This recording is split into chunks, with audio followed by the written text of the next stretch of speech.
They say that in high-rise construction, it's not the wind that topples a building, it's the invisible cracks in the foundation that no one bothered to check.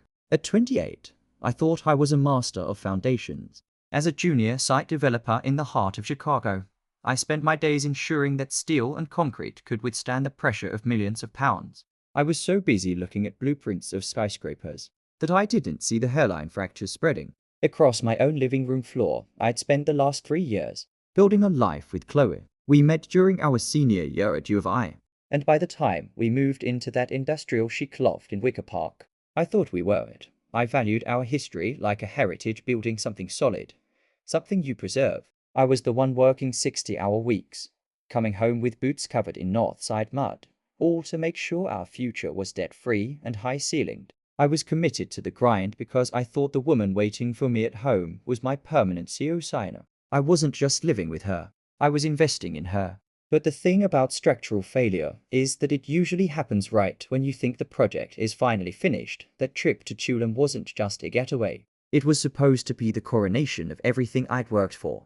I didn't just book a flight. I engineered an experience. For 6 months, I lived like a monk. I took every brutal weekend shift at the West Loop site, standing in the biting Chicago wind, breathing in diesel fumes and gravel dust while my friends were out hitting the bars in River North. I skipped the new gear, the concerts, the small luxuries. Every cent went into a dedicated high-yield account I'd labeled the Horizon. I managed to scrape together nearly $8,000. I booked as a private ECO villa with a plunge pool overlooking the Caribbean, the kind of place that looks like a dream on Instagram, but costs a nightmare in reality. And then there was the final piece of the structure, the ring. I spent weeks visiting a boutique jeweler downtown, finally picking out a 1.5-carat pear-cut diamond set in a minimalist platinum band. I had it hidden in my bedside drawer, tucked inside a hollowed-out manual for structural load-bearing.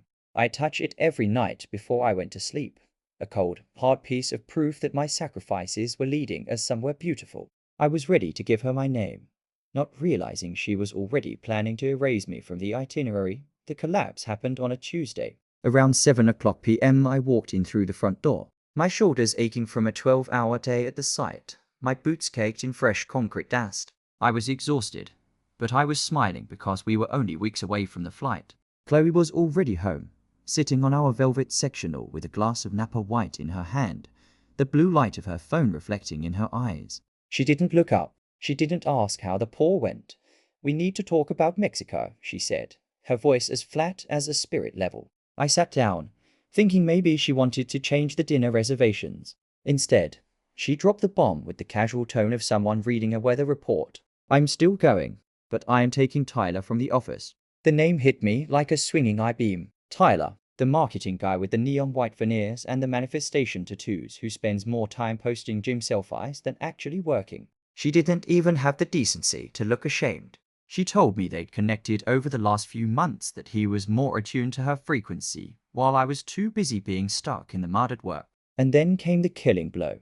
She assumed she'd just used the tickets I'd paid for. She spoke as if I were a travel agency that had outlived its usefulness. She wasn't just breaking up with me. She was trying to keep the house while evicting the architect. In the field, when a cable snaps or a support beam gives way, there's this split second of absolute, deafening silence before the crash. That's where I was. I felt the heat rise in my chest, a roar of words ready to tear out of me about the overtime, the ring, the 3 years of my life. But then, something clicked. A cold, surgical clarity washed over me. I looked at her, really looked at her, and realized I wasn't looking at my future wife. I was looking at a stranger who was trying to shoplift my dignity. "That's your decision then," I said. My voice was steady, lower than usual, devoid of any tremor. She blinked, her glass of wine hovering mid-air. She was braced for a fight, for me to beg, to scream, to ask what Tyler had that I didn't. She wanted the drama. It would have validated her choice. But when I didn't give it to her, the air left the room. "Wait, that's it?" she asked, looking almost offended by my lack of agony. I just nodded slowly, standing up and dusting the dried mortar of my jeans. "You've made it very clear where we stand, Chloe. There's nothing left to calculate." I walked into the bedroom and closed the door, not with a slam, but with the soft, final click of a lock. The emotional investment was gone. The contract was breached. Now, it was just business. The minute I heard the front door click and her heels echoing down the hallway toward Tyler's waiting Uber, the silence in the apartment changed. It wasn't empty. It was a workspace. I didn't sit down. I didn't pour a drink. I grabbed the heavy-duty bins I kept for site samples and started the demolition. I moved with the mechanical precision of a crew stripping a building to its studs. My high-end espresso machine, the one I'd spent 3 paychecks on so she could have perfect lattes, went into a crate. My collection of rare architecture books, my Sonos speakers, even the designer throw pillows I bought because she liked the texture. I took the frame sketches of the city skyline I'd drawn for her. If I paid for it, or if it belonged to my soul. It was gone. By 3 a.m, my half of the closet was a void. The bathroom vanity looked like a crime scene where only her expensive serums remained.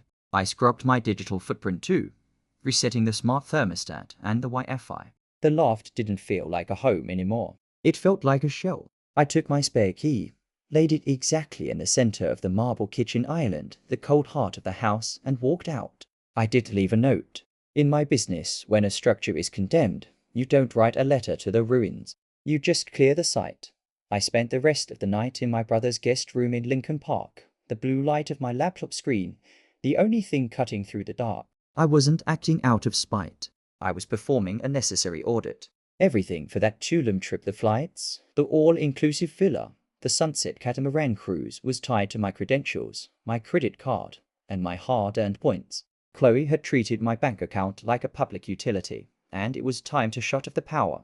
I started with the airline. A few clicks, and her seat in the cabin simply ceased to exist. Next was the resort. I called their concierge line, speaking with a woman named Elena. I explained that there had been a security breach, and that the reservation was to be restricted to the primary cardholder only. I added a biometric-style verification requirement, and a password that only I would know. I didn't just cancel her name. I scorched the earth around the booking.by. The time the sun started to bleed over Lake Michigan. The itinerary she was so casually planning to share with Tyler had been wiped clean. I sat there, watching the waves, feeling a strange cold peace. She thought she was the one in control because she was the one walking away. But she forgot who built the infrastructure she was standing on. She was about to find out that when you remove the architect, the whole project goes into foreclosure. 2 days later, my phone buzzed. It was Susan, Chloe's MOM. I'd always had a soft spot for her. She was a straight shooter from the suburbs who worked 30 years as a head nurse. She was the one who taught me that you can tell a lot about a person by how they handle a crisis. I hesitated, then picked up. Bill, she started, her voice sounding tired. I just wanted to say how mature you're being about this. Chloe told me you guys decided to take some space, and that you were even sweet enough to let her keep the Mexico trip to clear her head. I'm glad you two are handling the breakup like adults. I felt a bitter laugh catch in my throat. Chloe hadn't just betrayed me. She was spinning a fantasy for her family to keep her good girl image intact. I took a breath and gave Susan the raw, unedited blueprints. I told her everything. The gym bro from marketing, the energy speech, and the fact that she was planning to use my sweat and blood to subsidize her new fling. There was a long, heavy silence on the other end of the line, the kind of silence you get right before a storm hits the coast. I raised her better than this, Bill, Susan finally whispered. She didn't try to defend her daughter. She didn't ask for a second chance. She just validated every ounce of my anger, telling me I was doing the right thing by walking away. It was the final inspection I needed. If her own mother couldn't find a flaw in my exit, I knew the structure of my decision was sound. The morning of the flight, Chicago was hit with a crisp, clear sunrise. I was sitting in my new temporary space, the smell of fresh paint and coffee filling the air. It was the first time in 3 years I didn't feel like I was bracing for someone else's mood. Meanwhile, 30 miles west at Oha, the clock was ticking towards 7 o'clock at the exact moment Chloe's fantasy was scheduled to collide with reality. Around 8:15 a.m., my phone started to vibrate. A blocked number, then another, then 3 back-to-back texts from numbers I didn't recognize. I ignored them, finishing my breakfast and watching the city wake up. Finally, a FaceTime call came through from Chloe's secondary account. I decided to pick up. I wanted to see the look on her face when she realized that her manifestation didn't cover the cost of a business class ticket. The screen flickered to life, showing the chaotic backdrop of Terminal 3. Chloe was hysterical, her mascara smudged, standing near the check-in counter with Tyler hovering behind her looking like a confused golden retriever. "Bill, they're saying my ticket was voided. They're saying the resort won't even let us on the shuttle," she screamed over the intercom announcements. I just leaned back, took a slow sip of my coffee, and looked her right in the eye.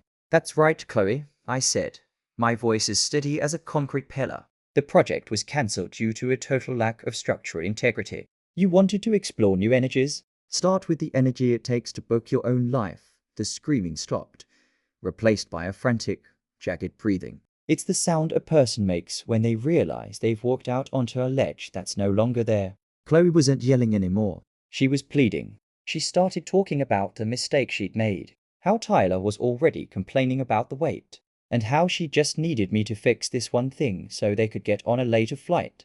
"Fix it yourself, Chloe," I said. "But while you're figuring out how to pay for a last-minute flight to Mexico, you might want to call the landlord." Silence. Total, freezing silence. "What did you do?" she whispered. "I didn't do anything," I replied.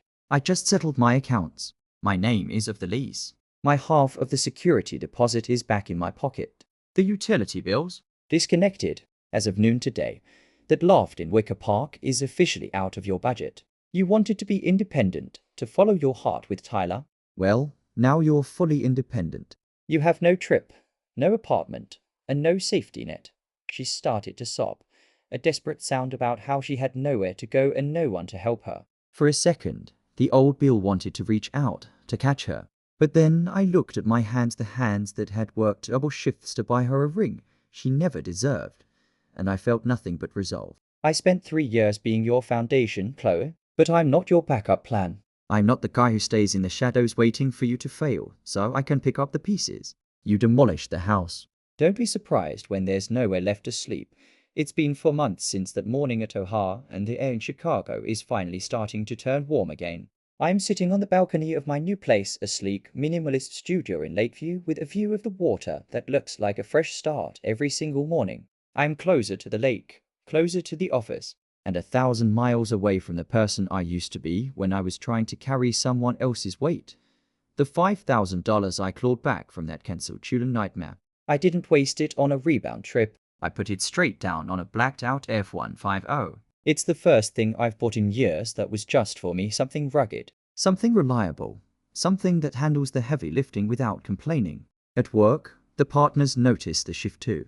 Without the constant drain of a fractured relationship, I moved from junior developer to project lead. I'm not just checking foundations anymore. I'm the one signing off on the entire site, sometimes late at night. I think about that velvet box I returned to the jeweler. People ask me if I'm bitter about those 3 years. Honestly, I'm relieved. I dodged a catastrophic failure before the ribbon-cutting ceremony. I'm grateful I saw the cracks before the I do, before the mortgage, before the kids. I'm 28, my credit is spotless, and my horizon is clear. I'm back in the field now, starting a new project. But this time, I'm not building for someone else's approval. I'm building on my own land, on my own terms, and this time, the foundation is unbreakable.